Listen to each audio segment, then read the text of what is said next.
President Trump says his tough stance is the reason North and South Korea are communicating. The president also saying today that he's open to meeting with North Korean dictator Kim Jong-un.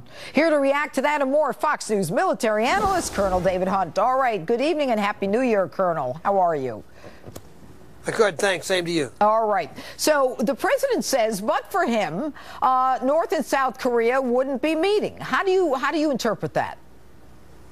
Well, nothing's worked with North Korea for administration after administration.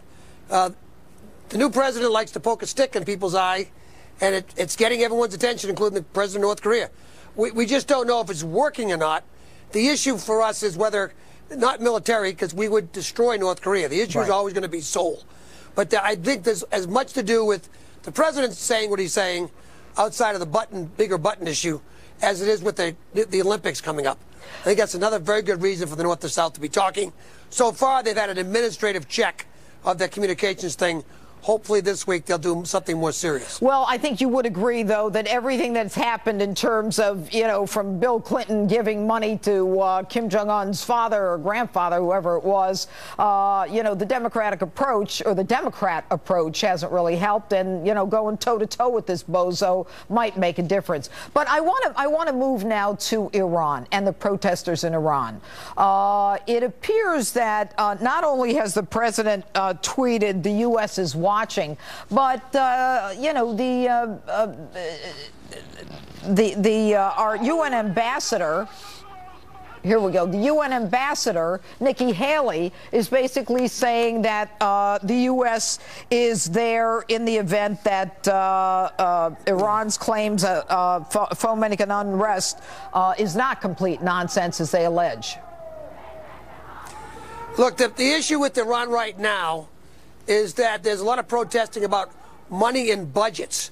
The issue of whether the president of the ambassador of the United Nations wants to say something is less important than what we do. The Central Intelligence Agency and the national intelligence community have got to be very, very active to have any chance of assisting the protesters, and what we ultimately want is an overthrow of a very powerful regime. I don't think any president or UN secretary is going to change that. Active covert operations and other means are the only way we're going to be able to help them. Rhetoric's not going to do the trick. Well, do you think that this is all fomented by the fact that the people in Iran believe that the money that we gave them on pallets and unmarked airplanes and all that other stuff, 150 billion plus 400 million, was supposed to go to help them, and instead it's being used to buy weapons and to assist them in their terrorist activities? The issue about the budget is clear. The 150, the people on the street are very upset with the way this budget came out to the guards than it did to the public. The 150 billion, I understand, is political football.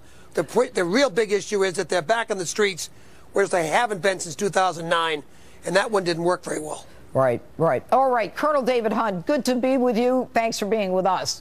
All right, and from Joy Behar to Meryl Streep, you'll hear some of the most outrageous things I heard this week, and I'll talk about all of them with the great Joe Piscopo. Don't go away.